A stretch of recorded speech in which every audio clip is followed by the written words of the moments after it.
Bapak Ustaz Dr. Haji Sri Bidara Haji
hormati para ketua takmir, para guru, para petani, ingkang mangerteni wonten seluruh Masjid Al-Falah.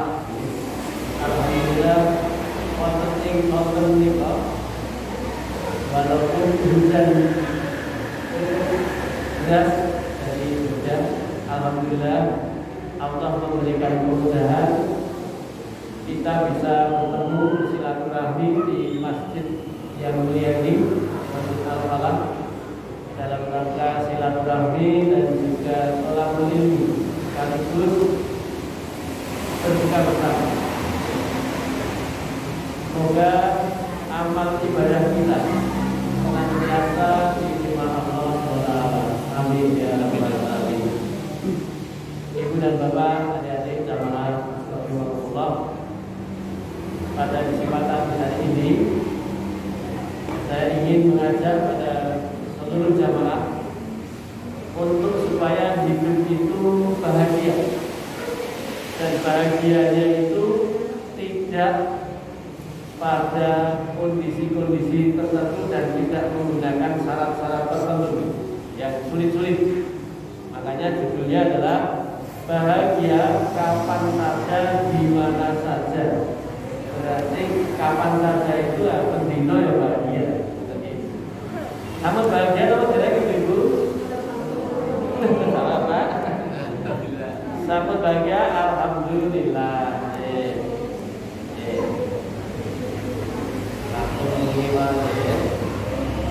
Nah, ini pertanyaannya. Kenapa engkang dipunantasaken engkang disebut-sebut bahagia niku? Bahagia itu apa sih? Bahagia itu pengertian itu apa? Bahagia itu apakah sama dengan kesenangan? Sesuatu yang menyenangkan. Ribut Pak. Bahagia itu apakah satu kondisi yang sama dengan senang? Iya. Awatan. Berarti kalau Bapak Ibu itu bahagia sama dengan senang, pasti tidak setiap saat bisa senang. Betul. Betul. Ya, makanya ini perlu pengertian. Apa sih yang dimaksud dengan bahagia? Tadi kalau Islam itu cuma bahagia, nara bahagia berarti apa sing lain tuh awake dhewe niki. Nah, pengertian bahagia itu wong tanda kan dikate itu. Happiness is something you get. Atas itu nih, bahagia itu adalah kemampuan Bapak Ibu menginginkan atau mengharapkan yang sudah Bapak Ibu raih itu sesuatu yang bisa kita merasa plong. Ya, jadi bahagia itu sebetulnya adalah kondisi kita pada saat apa yang kita inginkan itu sesuatu yang memang sudah kita dapatkan, itu ya membahagiakan. Ya, sesuatu yang bisa kita harapkan, yang kita dapatkan hari ini apa, itulah yang kemudian kita bisa menerima itu dengan baik. Ya, makanya ini mengharapkan yang sudah Bapak Ibu raih. Bapak Ibu raih itu ya yang kita dapatkan hari ini apa. Jadi bukan kemudian aku bahagia anakku ini bukan dari orang ngeyel. Apa yang bolak-balik anaknya ngeyel? Terus, ya betul. Akan betul sih anaknya dikandani ngeyel. Tiap kali bahagia itu seneng nak mamane bojone nak ndeleh nopo-nopo temoto. Padahal senenge ndeleh detak-detak. Nah, berarti ya bener tersiksa. Nggih betul. Ping jengkel oleh jengkel. Nah, jadi yang disebut dengan bahagia itu adalah kondisi seseorang apapun yang dia terima, yang dia raih hari ini, itulah kondisi orang sesuatunya bisa menerima itu dengan baik. Nah, tadi kami bahagia itu artinya kemampuan kita itu bisa menerima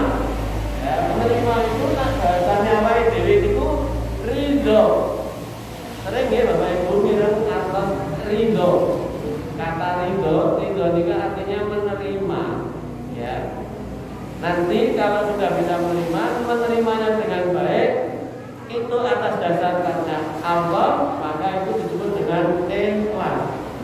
Jadi keikhlasan itu adalah satu wujud dari kemampuan dia menerima sesuatu karena Allah, atau mau melakukan segala sesuatu karena Allah. Nah, itulah wujud dari menerima ini dengan rasa syukur,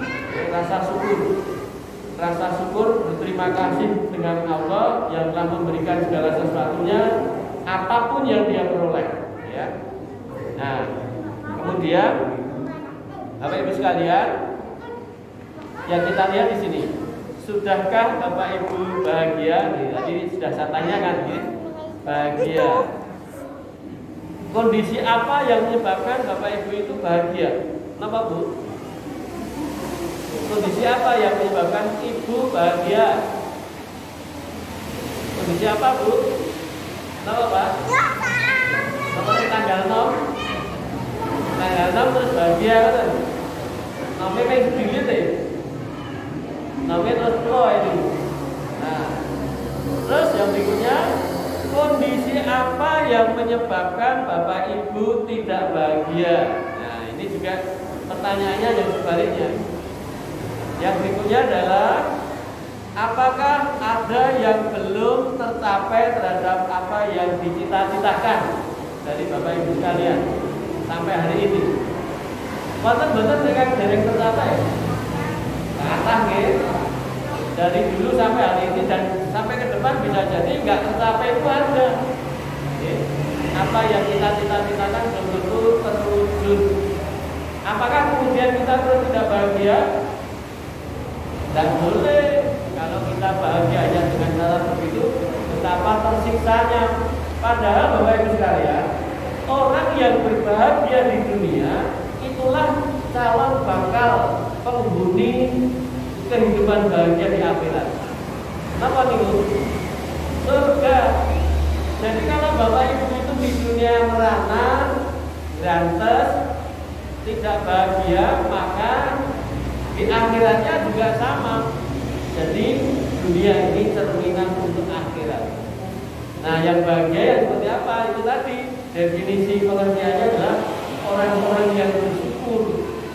Nah, orang yang bersyukur itu apa yang dia dapatkan, yang dia temui, yang dia hadapi, apapun keadaannya, dia tetap bisa bersyukur. Ya, bersyukur atas apa yang dia harapkan maupun bersyukur yang mungkin dia tak pernah mengharapkan itu. Gitu. Nah, Bapak Ibu sekalian, ya, mohon dijawab ini pertanyaan berikut ini. Apa sebab Allah memberi kesempatan hidup sampai hari ini pada kita? Apa, Bu? Besok betul? Mengapa Allah itu sampai hari ini masih bisa memberikan kesempatan pada kita ketemu Ramadan, masih bisa hidup sampai hari ini? Betul? Coba pertanyaan ini direnungkan baik-baik, ya. Yang berikutnya, apa makna hidup bagi kita? Ya. Hidup bagi kita itu maknanya apa? Apakah hidup adalah jalan-jalan? Apakah hidup itu hanyalah untuk seneng-seneng? Mesake saya tidak tahu sebenarnya. Ya. Terus yang berikutnya, apa tujuan hidup dari Bapak Ibu sekalian? Apa Pak? Bu? Ingat Pak, tujuan itu apa? Tujuan hidup ini untuk apa? Ini ada pertanyaan-pertanyaan yang membuat kita itu harus mawas diri. Yang berikutnya, apa yang menjadikan tujuan Bapak Ibu selama ini kalau bekerja? Bekerja itu bisa bekerja ke kantor, ke sawah, berdagang, atau bekerja di rumah, mengerjakan pekerjaan rumah, mengatur rumah tangga, bekerja. Ya. Apa tujuannya? Terus yang berikutnya, nah, bagi Bapak Ibu yang sudah pensiun, kalau kebetulan ini sudah pensiun, secara kepegawaian ya dok. Jadi kalau secara profesi betul nanti pensiun. Nah, jadi apakah satu kondisi pensiun itu juga bisa membuat kita ketir-ketir, ya, khawatir? Apakah Bapak Ibu sudah mempersiapkan kalau nanti pensiun? Seperti saya kan juga perlu harus mempersiapkan karena belum pernah pensiun, gitu. Nah, ini banyak sekali kalau orang mau pensiun itu biasanya sudah stres nih Bapak Ibu. Itu anak dokter mulanya sama betul. Malah seneng. Bapak Ibu, mengatakan nih wong. Tadi pertanyaannya kenapa sih Allah itu masih memberi kesempatan hidup pada kita? Ya. Jadi hidup kita ini oleh Allah diberi kesempatan karena Allah ini sayang dengan kita. Ya, Allah itu maha pengasih lagi maha penyayang. Karena itu manusia diberi kesempatan menerima. Lalu apa tujuan Allah itu memberikan hidup bagi kita? Tujuannya kenapa awake dhewe diwenehi urip? Tujuan hidup itu wonten ing Quran. Ya. Wa ma khalaqtul jinna wal insa illa liya'budun. Atasipun apa, Bu? Pak. Tidak aku ciptakan jin dan manusia kecuali apa? Kagem ibadah. Ya. Jadi yang namanya Allah itu menciptakan kita ini hidup di dunia adalah untuk ibadah. Yang kedua, Allah menciptakan ini juga punya tujuan manusia itu akan menjadi khalifah fil ardh. Kados wonten Al-Baqarah ayat 3. Itu ayatnya yang menunjukkan bahwa manusia itu oleh Allah diciptakan agar menjadi khalifah fil ardh. Wakilnya Allah di muka. Nah, sedangkan manusia itu ketika dia itu hidupnya untuk ibadah itu selama 24 jam. Jadi ibadah itu bukan namung ibadah dalam bentuk sholat, ya, puasa. Itu kan ibadah-ibadah yang sudah ditentukan waktunya, tata caranya. Saat ini kita ini di ruangan masjid ini dalam rangka ibadah juga. Namanya ibadah tholabul ilmi. Ya betul Ibu. Kalau pada saat kita mau kedatangan ke masjid ini berdoa dan diawali kita ini dengan baca basmalah. Gitu? Karena itu ketika niatnya kata Allah itu adalah ibadah. Maka Bapak Ibu jangan pernah ketika kita mau melakukan apapun sebaiknya niatkan kata Allah, minimal kita itu niatnya dengan cara melafalkan basmalah. Ya. Jadi dengan niat basmalah ini berarti karena Allah. Ya.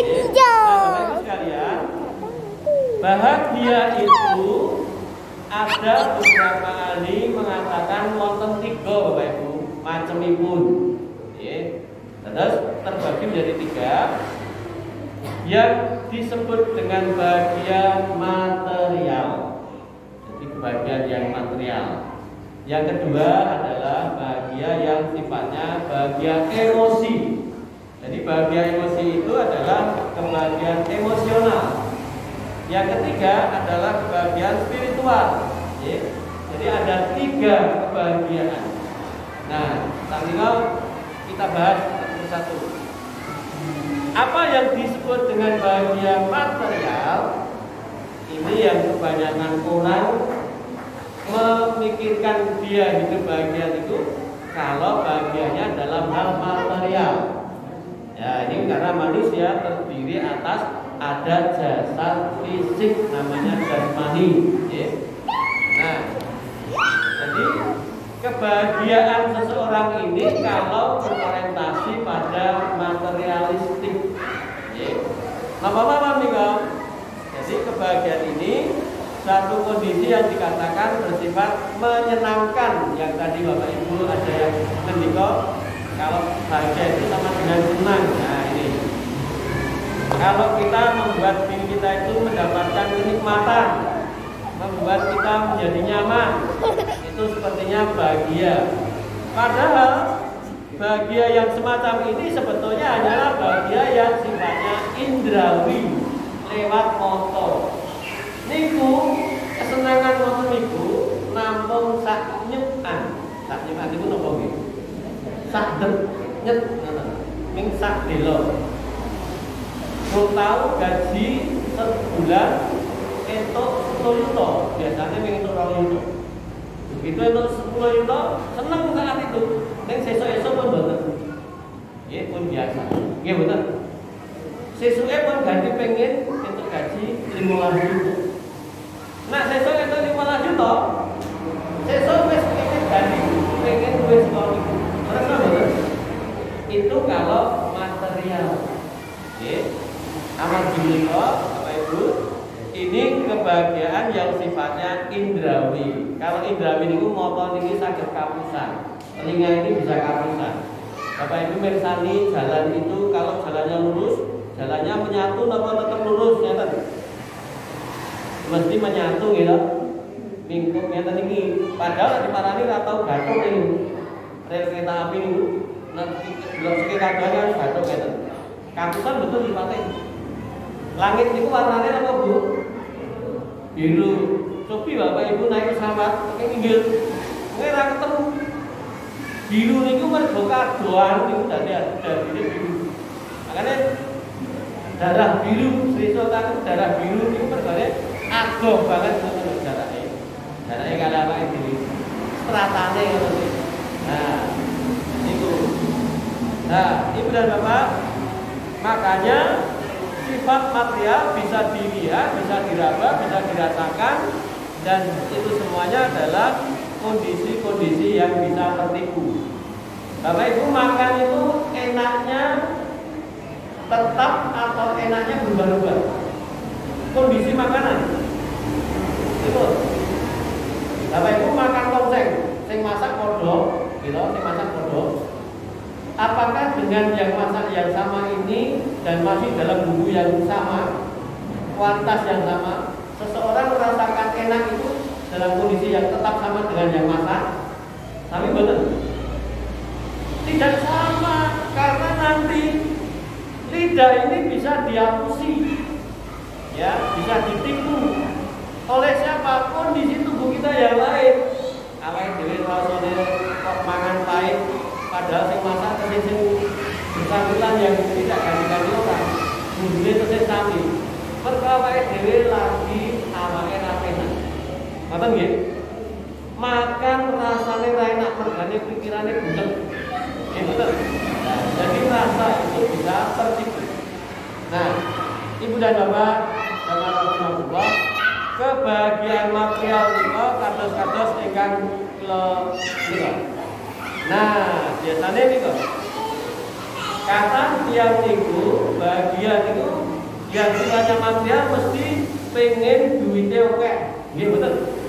Pengen kendaraannya sing mewah, pengen nak makan makannya di tempat yang mewah, betul toh?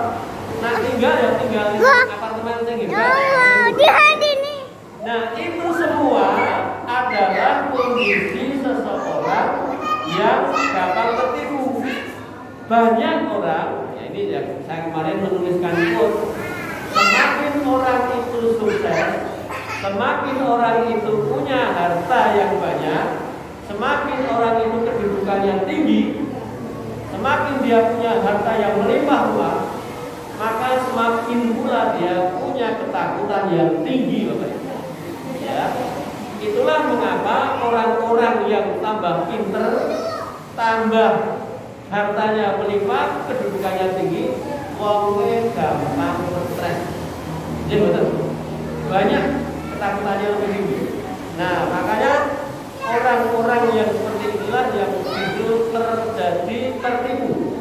Nah, coba ini Bapak Ibu, kalau contoh ini, apakah bahagia material ini merupakan cita-cita kita selama ini? Jika ya, hati-hati nih. Jika ya, hati-hati. Ini kebahagiaan yang menipu, semua niku menipu.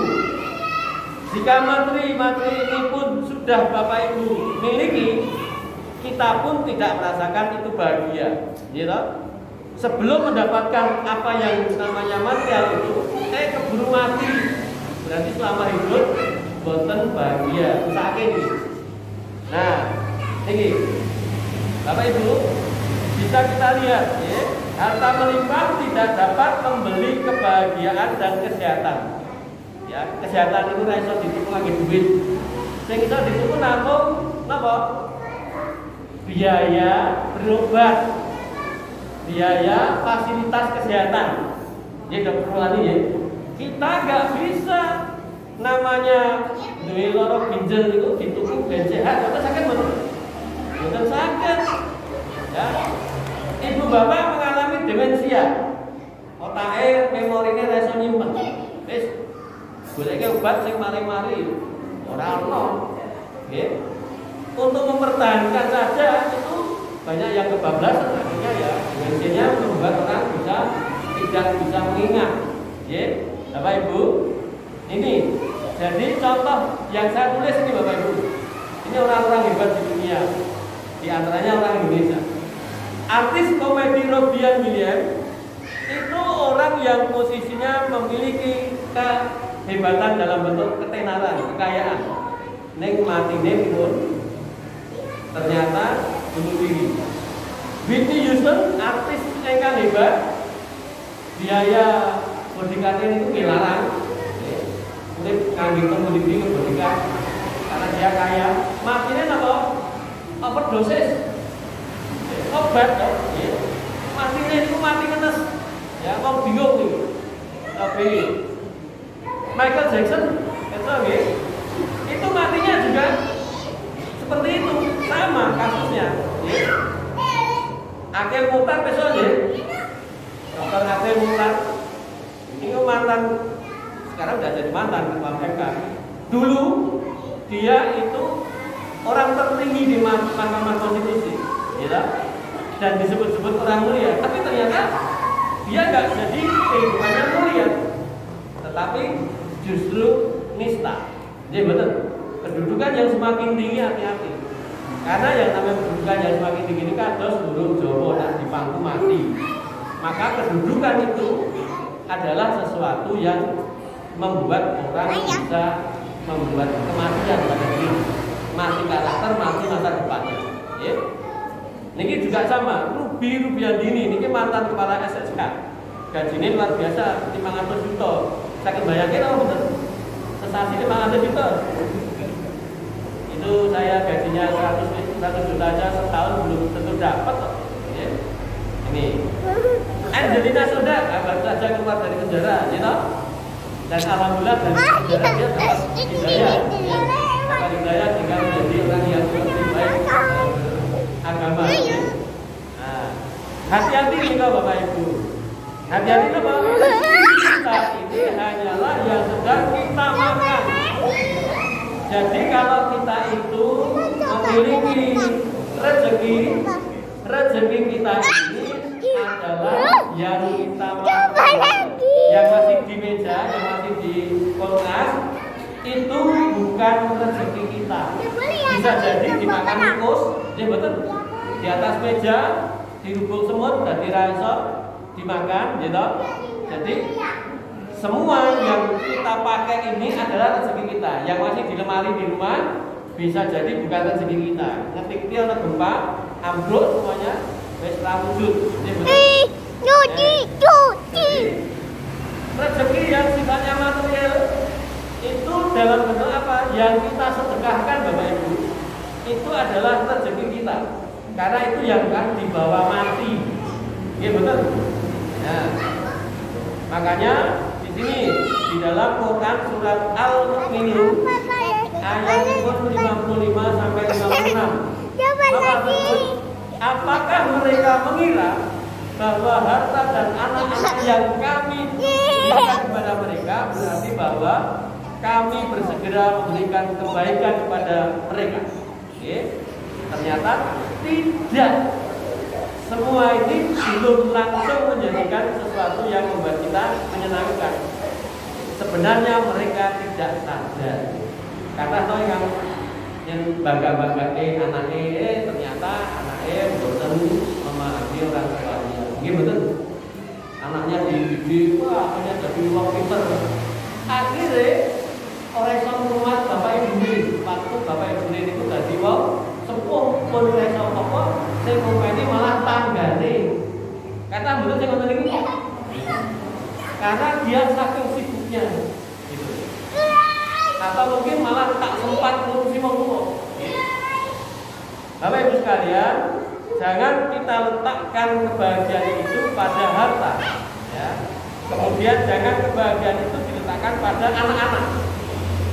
Letakkan kebahagiaan itu hanya kepada Allah saja. Ya. Nah, di sini Bapak Ibu permasalahannya inilah yang menjadi sumber penyebab kita sering merasa galau, ya. Was-was, cemas, stres, depresi. Jadi pada posisi orang kenapa bisa galau, bisa stres itu karena kondisi material tadi. Ya, kan sing bakal tangga. Bagaimana kebahagiaan emosi, Bapak Ibu? Kebahagiaan emosi ini kebahagiaan yang didasari oleh pikiran kita. Dan kedua, dengan perasaan. Perasaan itu beda dengan pikiran. Perasaan itu mboten ngangge data. Kalau ada data, datanya ora lengkap. Ya. Jadi menganggo rasa. Ya. Nah, umumnya orang itu ya, secara lumrah ya, maka bisa dalam bentuknya dapat diterima oleh nalar secara sehat logis katanya. Dan perasaan itu adalah semua yang menyenangkan atau menggembirakan. Nak dialem seneng, nak dikritik nesu. Nah, ini emosi. Emosi itu ada emosi yang menyenangkan, ada emosi yang membuat menderita. Ya. Nah, satya ngeten. Apa itu yang menyenangkan nalar pikiran dan perasaan itu?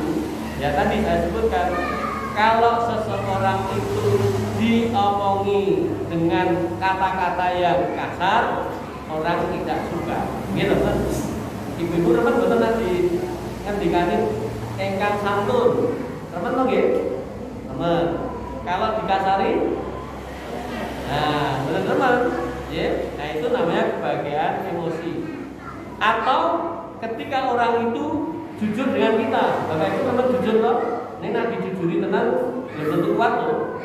Ini kata loh, dijujuri ini tak kuat. Misalnya, bapak kali ibu itu beli baju, bajunya baru. Kemudian dia tanya ke suaminya, Pak, ini kelaminnya apa ya? Nah, suaminya itu jujur menurut pikiran yang ada di dalam dirinya. Bu, ini jadi rasa padahal ini istri tadi mau beli itu boleh wes jajah milangkori sing murah tur apik gitu, atau malah mungkin sing langka menurut pandangan dia. Tapi ternyata orang sosok menurut persepsi kita nesu no betul, mesti nesu dasar wong lanang nanti model banget itu tadi biasanya kalau nah makanya ada perkataan baik dan sebagainya ini Bapak Ibu itu yang menyebabkan kita bisa bahagia atau tidak. Ini orang dikasih penghargaan, dikasih ucapan-ucapan ya. Itu. Nah, jika Bapak Ibu ingin selalu mengejar kebahagiaan emosi, kita akan kecewa. Kecewa ini pun apa? Karena kita bisa menjadi bermasalah. Karena setiap orang itu belum tentu di hadapan kita sesuai harapan kita. Kita ketemu dengan wong sing jengkel ya. Orang yang tidak tahu kita itu siapa, itu bisa terjadi. Wong nak ngaku aku dari pejabat mau gede, merasa tinggi, ketemu orang yang tidak mengenal dia, mesti main disepeleke nesu. Nggih betul. Nah, itu salah satunya. Orang itu kalau cari kebahagiaan emosi seperti itu, maka seseorang akan mudah sakit hati. Di dalam organisasi sosial, wes rekoso-rekoso ngetoke duit gitu, rekoso-rekoso tenaganya dinggo ngoten nggih. Isih dipaitu oleh teman di organisasi sosial itu mesti akan nesu. Wah, ini organisasi iki ben iso nanggang gawe bantu wong oke sing dipaiku. Wah, nesu malah. Kata betul sing ngoten niku. Nah, ini makanya jangan niat karena kebahagiaan emosi. Nah, apa solusinya kalau begitu Bapak Ibu? Kejarlah atau raihlah untuk selalu kebahagiaan spiritual. Ingat usia kita itu pendek. Nggih betul. Niki usia itu pendek. Puncaknya kondisi fisik kita itu usia 30. Baru 30 pedul kondisi ini. Otak itu mulai mati, setelah itu selnya satu. Makanya fisik ototnya nanti juga akan menurun, ya, sehingga orang itu usianya pendek, hati-hati. Meninggal tidak harus pada usia tertentu, ya. Allah mencabut di usia muda ya iso, di usia paling tua ya iso, ya. Maka kebahagiaan spiritual itu yang seperti apa yang kita harus punyai. Nah, kebahagiaan yang didasari karena Allah. Apa-apa kalau sudah karena Allah, selesai. Tidak ada yang membuat gak bahagia. Ini kok jengkel banget kok bocah kuwi misalnya. Itu dipilih oleh Allah untuk supaya kita bisa menjadi lebih baik karena anak itu. Pripun perdane awake dhewe kon dadi latihan sabar kalih dosa. Mboten. Nak sadar ngoten niku nak dadi ora dadi gampang nesu kalih dosa. Nggih, Bapak Ibu, ketika kita ini ketemu dengan orang yang jengkelkan, prinsipnya kembalikan ke Allah. Oh, wong kuwi sing jengkel kuwi hadir di depan kita, itu sing nggerakake Gusti Allah. Ini betul. Bukan karena anak itu melakukan sendiri, enggak, itu ada yang menggerakkan. Makanya kalau apa-apa kata Allah kita gampang nesu. Nah, Ibu dan Bapak jamaah rahimahullah, niku kebahagiaan spiritual ini merupakan kebahagiaan yang sejati. Kebahagiaan sing ora goyah karena lingkungan. Lingkungannya horeg, awake dhewe tetap tenang. Makanya orang-orang yang bahagia secara sejati spiritual niku menjadi orang yang disebut dengan nafsunya ini mutmainah. Makanya tadi Bapak Ibu, saya menyampaikan kepada Bapak Ibu, wow bahagiane dunya kuwi calon bahagiane akhirat. Ayatnya apa tadi? Ayatnya apa bahagia itu adalah kondisi orang yang tenang. Maka di dalam Quran surat Al-Fajr ayat 27 sampai 30, ya ayat Tuhan nafsul mutmainah, irji'i ila rabbiki radiyatan mardiyah, fadkhuli fi ibadi wadkhuli jannati. Jadi Allah memanggil kita dengan sebutan wahai jiwa-jiwa yang tenang, kembalilah kepadaku dengan ridho, menerima, ya, menerima karena semuanya karena menerima karena Allah. Masuklah ke dalam golongan sama hambaku, masuklah ke dalam surgaku. Jadi kalau orang itu tak pernah tenang, tak pernah jenjem, maka orang tak pernah bahagia. Terus betul. Kalau orang pernah bahagia ning dunya, akhiratnya bahagia betul. Bakal, karena Allah tidak akan memanggil ya ayat Tuhan nafsu merungsung. Wahai jiwa-jiwa yang merungsung, kembalilah kepadaku. Enggak, tidak dalam posisi seperti itu. Maka Bapak Ibu biasakan jadi orang yang tenang. Makanya ini menurut yang kebahagiaan itu spiritual, maka ada perwujudan yang saya buat bentuk segitiga ini Bapak Ibu. Namanya segitiga happy, segitiga kebahagiaan. Ini apa itu segitiga kebahagiaan? Nah, orang untuk bisa bahagia spiritual dimulai ada titik yang namanya husnudzon, titik syukur ikhlas, dan titik sabar. Makanya ini gambarnya, ya, ada segitiga itu. Segitiga ini titik yang paling atas itu adalah husnudzon, berprasangka baik, positif thinking. Ngoten nggih. Wong niku wong dadi gundah gulana, stres, kecewa, kemudian sakit hati, lalu putus asa. Ini semua dimulai dari prasangka buruk, suudzon, dosa itu kalau.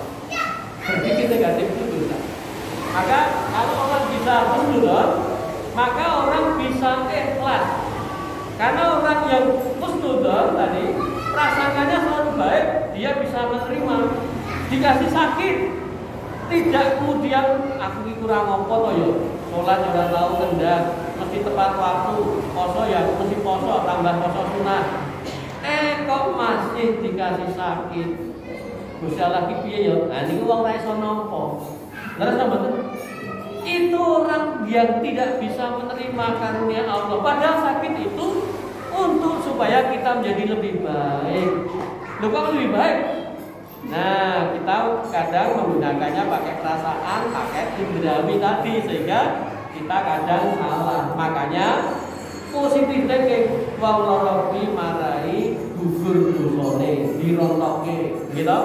Ben awake dhewe cedak kali Gusti Allah, ben awake dhewe selalu menyebut Allah, minta kepada Allah dan terusnya, ya. Nah, maka orang bisa ikhlas. Dengan ikhlas dia menerima apa yang Allah berikan walaupun itu kondisi sakit. Menerimanya dengan rasa syukur, dioptimalkan dengan sebaik mungkin, berterima kasih pada Allah. Terpilih menjadi orang yang menderita seperti itu, ini sebagai penghulu dosa. Sabarnya ini menjadi ikhlasnya rasa syukur ini bisa menjadi orang yang sabar. Makanya titiknya kemudian jadi sabar. Kalau sudah syukur ikhlas diterima, kemudian ini sabar.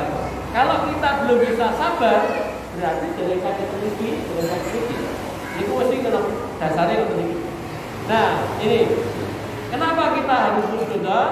Di dalam Quran dijelaskan bahwa boleh jadi kamu membenci sesuatu karena mata indera kita itu melihat seperti itu kadang membenci, tak seneng, wujudnya orang rasa. Padahal yang kita tidak sukai boleh jadi pula yang kita nggak sukai itu baik bagi kita. Kados sakit tadi, sakit kan nggak kita sukai, tapi itu baik untuk kita. Yang berikutnya, yang menurut kita ini buruk, ternyata baik. Ternyata kalau hal-hal yang baik itu bukan yang baik buat kita. Contohnya, mangan enak itu kalau pesan saya nomor tentu mangan enak, mungkin nak diukur lah darahnya, mungkin muncul rakotnya apa kafe. Kalau tinggi berbulan ini, yang dalam, gitu. Kolesterolnya nanti tinggi, gulanya tinggi, itu banyak nanti ya. Nah, husnudzon itu positif thinking menjadi dasar pola berpikir kita agar supaya menjadi benar. Nah, ini saya teruskan aja biar menyingkat waktu ya. Nah, ikhlas dan syukur ini jelas sekali. Syukur adalah pintu gerbang bagi siapa orang yang ingin bahagia. Orang yang tidak pernah bisa bersyukur tidak akan bahagia. La in syakartum la azidannakum wa la in kafartum inna adzabi lasyadid. Kalau bersyukur itu Allah nambah-nambah nikmatnya. Karena Allah itu melihat awake dhewe kok ora syukur, azab Allah pedih, malah tersiksa kita. Duwe harta banyak ora iso menikmati. Duwe sesuatu yang ketoke wong liya melihat hebat ora iso menikmati. Maka hati-hati niki. Maka orang yang mampu menerima apapun kondisinya yang kita terima ini, Allah akan tambah-tambah nikmat. Ya, oke. Nah, hanya orang ikhlas yang dapat menerima realita hidup, realistis hidupnya itu realistis. Apa-apa ya dia sesuatu yang realistis. Nah, yang berikutnya Bapak Ibu, tidak bisa menerima merupakan pangkal kesulitan kita menjadi dibentur-benturkan oleh Allah. Karena ini semuanya bagian dari azab. Oke, saya jelaskan saja, kita biar tidak waktunya. Sabar. Nah, sabar itu satu bagian yang harus kita punyai. Kalau kita nggak bisa sabar, maka puasa kita pun tak bisa menjadi puasa sebagaimana Al-Baqarah 183. Karena yang namanya puasa itu sebagiannya adalah sabar kata Nabi. Nah, iman itu sebagiannya adalah sabar. Jadi kalau kita ini kok poso, ya tetap harus sabar. Jadi apa ini posonya poso medis, poso kaya wong arep dicek lab, kan poso tok lho. Ning ora entuk bahagia surga karena pahalanya nggak dapat, ini ngelak, ya ngelak kali ngeluh. Nah, yang berikutnya Bapak Ibu, ini kesabaran adalah kunci untuk menikmati hidup dan menikmati mati. Jadi orang-orang yang tidak bisa menikmati hidup dan tidak bisa menikmati mati itu itulah orang yang tidak bisa sabar. Ya, Bapak Ibu. Maka coba lihat ini Bapak Ibu. Sabar itu merupakan fondasi akhlakul karimah. Ya. Akhlakul karimah itu fondasi dari dasar manusia biar berperilaku mulia. Innama bu'itsu li utamima makarimal akhlak. Nabi itu diutus ke dunia namun kagem akhlak biar mulia. Nah, karena itu langkahnya orang secara jagat dunia ini populasinya orang mulia tidak banyak itu karena orang banyak tidak sabar. Ya. Kenapa demikian ini? Karena kemampuan orang bisa sabar tidak ditentukan oleh jenjang pendidikan. Tidak. Wong pendidikannya tinggi, orang jamin sabar. Ya. Nah, begitu. Orang yang bisa sabar itu eksistensinya karena dia selalu dikruwah, yaitu Subhanallah, Maha Suci Allah. Ya, tadi ketika ada dihadirkan sesuatu, Maha Suci Allah, Maha tepat Allah itu, Maha akurat Allah itu, mengirimkan sesuatu yang tepat untuk saya. Sesuatu yang tepat jadi apa itu lah. Orang mikir kok udah kleru alamatnya kok kayak aku. Nah, sadar bahwa Allah Maha Suci, maka semua peristiwa yang dihadirkan kepada kita adalah untuk sebuah kebaikan. Nah, kan berarti kan husnudon. Iya betul. Maka orang-orang yang bisa seperti itu adalah orang-orang yang sabar.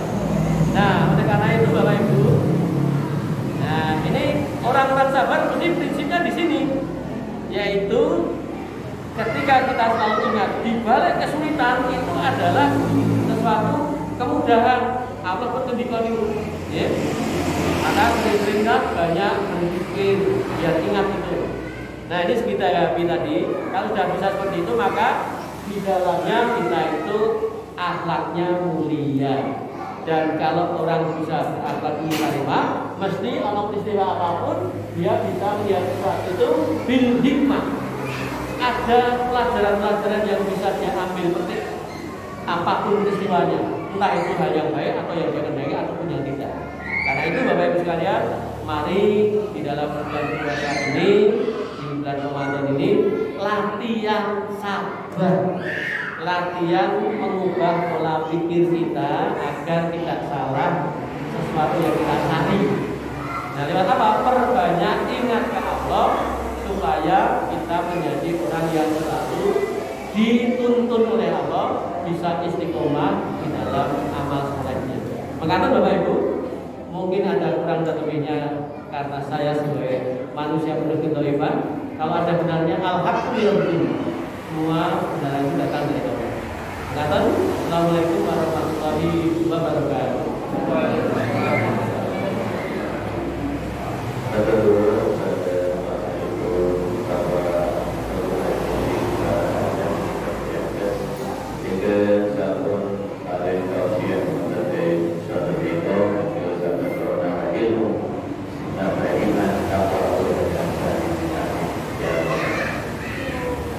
Tadi